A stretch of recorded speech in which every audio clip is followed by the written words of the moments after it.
Hello, I'm Bernard Norcott-Mahany. I work at the Blueford branch of the Kansas City Public Library. April is National Poetry Month for April of 2026. Looking forward to Christopher Nolan's film of the Odyssey.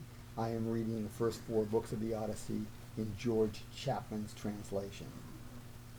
We are now going to start book four, and books one through four will complete the readings for this month. So, Odyssey Book 4 to line 94. The arrival in Sparta, the wedding celebration going on. Telemachus and Pisistratus are invited to dine.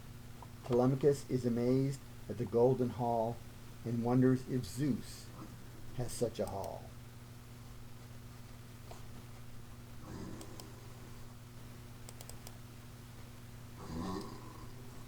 In Lacedaemon now, the nurse of Wales, these two arrived and found at festivals with mighty concourse the renowned king, his son and daughter jointly marrying. Elector's daughter he did give his son, strong Megapenthes, who his life begun by Menelaus' bondmaid, whom he knew in years when Helen could no more renew an issue like divine Hermione, who held in all fair form as high degree as golden Venus. Her he married now to great Achilles' son, who was by vow betrothed to her at Troy, and thus the gods to constant loves give nuptial periods, whose state here passed the Myrmidons' rich town, of which she shared in the imperial crown, with horse and chariots he resigned her to. Mean space, the high huge house with feasted flow of friends and neighbors joining with the king, amongst whom did a heavenly poet sing, and touch his harp, amongst whom likewise danced two, who in that dumb motion advanced, would prompt the singer what to sing and play. All this time in the utter court did stay, with horse and chariot, Telemachus, and Nestor's noble son Pisistratus, whom Eteoneus coming forth descried. And being a servant of the king, most tried in care and his respect, he ran and cried, Guests, Jove kept Menelaus, two such men as are from form of high Saturnian strain. Inform your pleasure, if we shall unclose their horse from coach, or say they must dispose their way to some such house as may embrace their known arrival with more welcome grace.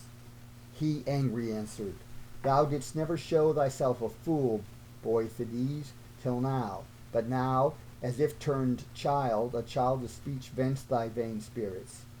We ourselves now reach our home by much spent hospitality of other men, nor know if Jove will try with other after wants our state again, and therefore from our feast no more detain those welcome guests, but take their steeds from coach, and with attendants guide in their approach.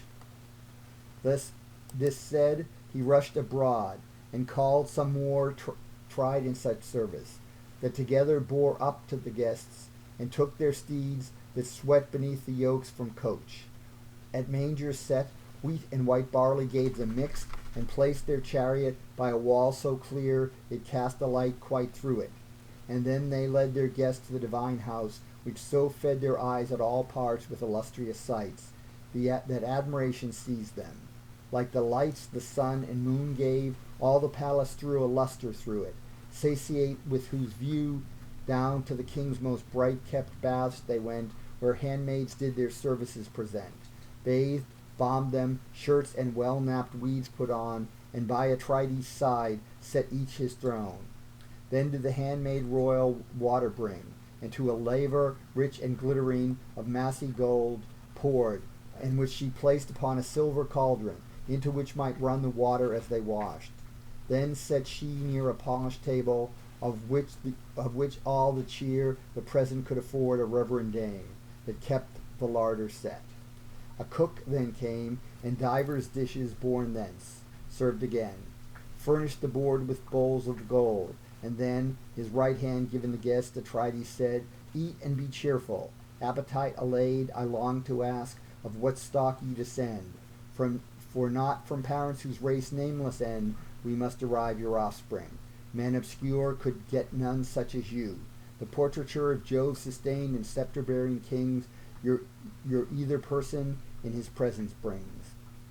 An ox's fat kine then they up did lift, and set before the guest, which was a gift, sent as an honour to the king's own taste. They saw yet 'twas but to be eaten placed, and fell to it. But food and wine's care past, Telemachus thus prompted Nestor's son, his ear close laying, to be heard of none. Consider, those whom most of my mind esteems, the brass work here, how rich it is in beams, and how beside it makes the whole house sound. What gold and amber, silver, ivory round is wrought about it. Out of doubt, the hall of Jupiter Olympius hath of all the state the like. How many infinites take up to admiration all men's sights.